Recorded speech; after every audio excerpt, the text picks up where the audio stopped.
Hai kelas 8, hari ini kita akan membahas bab baru, bab 2, yaitu tentang usaha dan pesawat sederhana dalam kehidupan sehari-hari. Adapun tujuan pembelajaran kita hari ini, yang pertama, menjelaskan konsep usaha, 2, memberi contoh usaha, 3, menghitung besar usaha, 4, menghitung besar jarak benda yang dikenai usaha, kelima, menghitung besar daya. Baiklah, hari ini kita akan membahas pelajaran bab 2 tentang usaha dan pesawat sederhana dalam kehidupan sehari-hari. Pernahkah kamu melihat orang yang mengangkut kelapa sawit atau barang-barang yang berat dengan menggunakan gerobak dorong? Pasti pernah ya. Tahukah kamu, ternyata dengan menggunakan gerobak dorong, memindahkan barang yang berat lebih mudah daripada mengangkat dengan tangan. Mengapa demikian? Agar memahaminya, ayo kita pelajari materi tentang usaha dan pesawat sederhana dalam kehidupan sehari-hari dengan penuh semangat. Nah, sekarang kita masuk tentang usaha. Semakin besar gaya yang digunakan untuk memindahkan benda, maka semakin besar pula usaha yang dilakukan. Semakin besar perpindahan benda, semakin besar pula usaha yang dilakukan.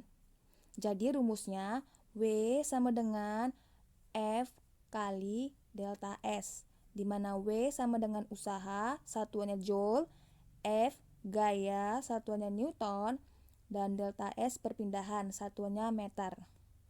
Nah, saat kamu mendorong tembok, tembok tersebut tidak bergerak sama sekali. Walaupun kamu sudah lelah dan berkeringat, tetapi tembok tersebut tidak bergerak meskipun kamu dorong. Nah, apakah yang kamu lakukan itu merupakan usaha atau bukan usaha? Usaha adalah gaya kali perpindahan.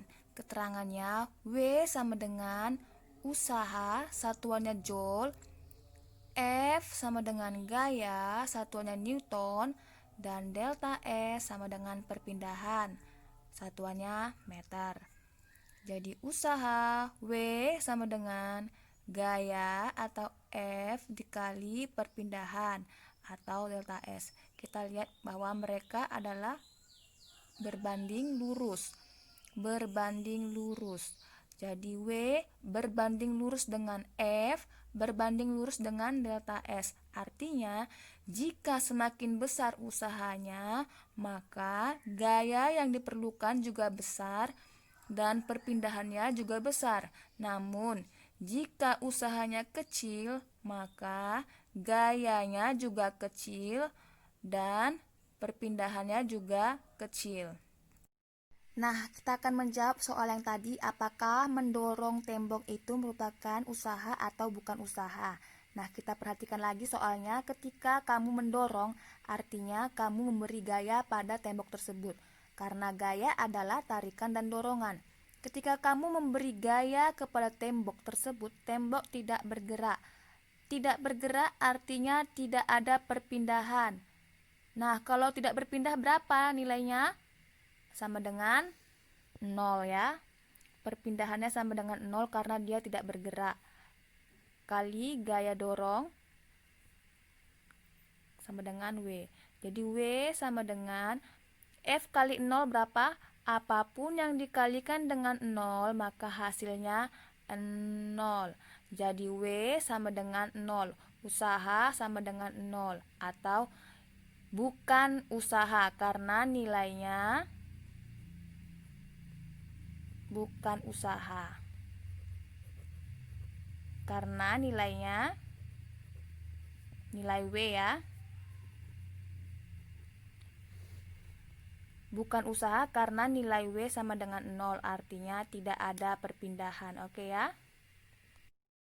Nah, jika di dalam soal yang diketahui nilai gaya dan nilai perpindahannya dan ditanya berapa usahanya, maka rumusnya adalah W sama dengan gaya kali perpindahan.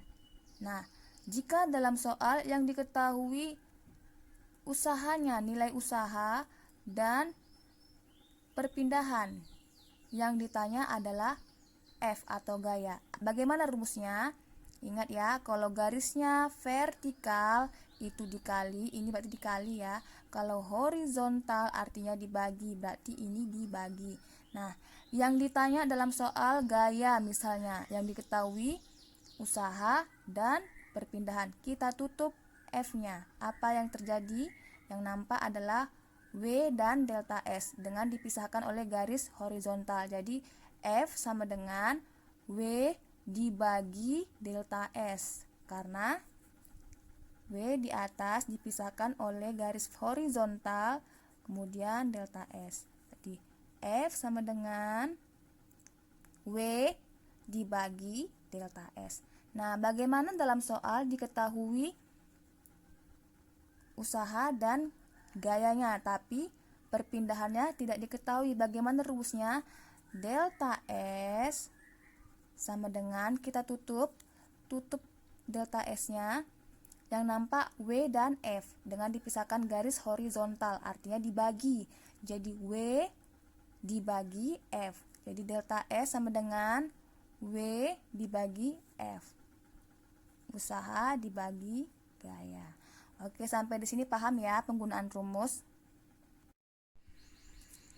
Nah, di situ ada soal di buku cetak halaman 77. Soalnya, Benny mendorong meja dengan gaya 10 Newton. Berarti gayanya 10 Newton, ini F ya. Gaya 10 Newton. Sehingga meja berpindah sejauh 20 cm. Meja berpindah berarti ini delta S. Berapakah usaha? Usaha itu simbolnya W. Ya. Jadi yang diketahui F. F-nya berapa tadi? Gayanya 10 Newton. Ya. Kemudian apalagi diketahui? Berpindah sejauh 20 cm. Artinya delta S-nya 20 cm. Ingat, delta S ini satuannya meter, tapi di soal cm, maka kita ubah ke meter. Sentimeter ke meter itu naik ya 2 tangga. Jadi dibagi 100. Artinya 20 dibagi 100 sama dengan, coret 1, 0,2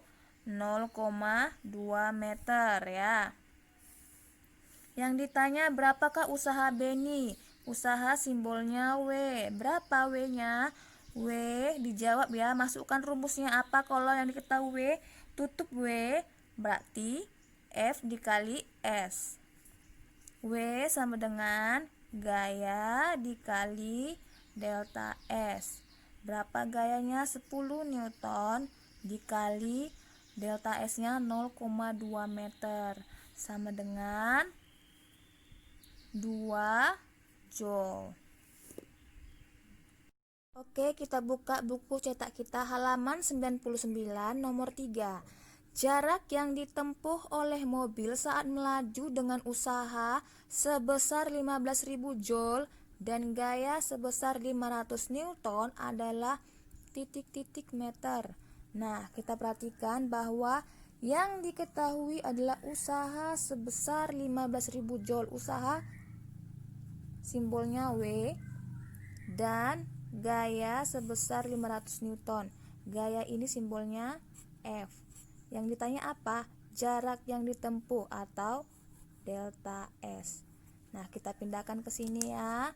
Yang diketahui W, berapa W-nya tadi? 15.000 Joule. Kemudian berapa F-nya? Diketahui F tadi 500 Newton. Yang ditanya perpindahan mobilnya berapa atau delta S-nya berapa? Dijawab. Nah, apa tadi rumus delta S? Tutup delta S-nya. Nah, berarti W dibagi F. Delta S sama dengan W dibagi F. Berarti delta S sama dengan W dibagi F. W-nya 15.000 Joule dibagi 500 Newton. Coret nolnya 1 di atas, coret lagi 1 di bawah. Coret 1 lagi di atas, coret 1 di bawah. Jadi 150 dibagi 5 sama dengan 30 meter. Apa jawabannya 30 meter? B ya. Rumus untuk mencari daya adalah P sama dengan W dibagi T, di mana keterangannya P itu sama dengan daya, satuannya watt, W itu usaha, satuannya joule, dan T itu waktu, satuannya sekon. Nah, bagaimana dalam rumus jika ditanya T dan diketahui W dan P? Maka rumusnya tutup T-nya. Yang nampak W dan P dipisahkan oleh garis horizontal, di mana garis horizontal itu artinya bagi. Jadi T sama dengan W dibagi P. T sama dengan W dibagi T. Nah, bagaimana jika ditanya W-nya? Yang ditanya W-nya, yang diketahui P dan T. Maka kita tutup yang ditanya W sama dengan P dikali T. Ingat, P dan T dipisahkan oleh garis vertikal, yang mana garis vertikal itu artinya kali. Jadi, jika ditanya W, yang nampak di situ P dan T. W-nya ditutup. Artinya W sama dengan P dikali T. W sama dengan P kali T. Oke, sampai di sini rumus kita. Sudah paham ya? Oke, kita buka buku cetak halaman 79. Lani memindahkan rak dengan usaha sebesar 1000 joule. Berarti Lani usahanya 1000 joule dalam waktu 10 sekon. T Lani 10 sekon. Sedangkan Siti memindahkan rak tersebut dengan usaha W Siti, usaha Siti 16.000 joule dalam waktu T Siti 40 sekon. Dalam waktu 40 sekon. Berapakah daya yang dikeluarkan Lani? Berarti berapa daya Lani dan berapa daya Siti untuk memindahkan rak tersebut. Nah, kita cari dulu daya Lani. Daya rumusnya apa tadi? W dibagi T. W Lani, T Lani. Berapa W Lani? 1000 joule per 10 sekon. Sama dengan, coret satu nolnya di atas, coret di bawah, sama dengan 100 watt. Sedangkan daya Siti berarti W Siti per T Siti sama dengan 16.000 joule dibagi 40 sekon. Coret nolnya satu di atas, coret di bawah. Jadi 1600 dibagi 4 sama dengan 400 watt. Jadi daya Lani sama dengan 100 watt dan daya Siti sama dengan 400 watt. Oke, paham ya? Berarti yang paling besar daya Siti. Pembelajaran hari ini sampai di sini. Silakan kerjakan tugasnya. Sekian dan terima kasih.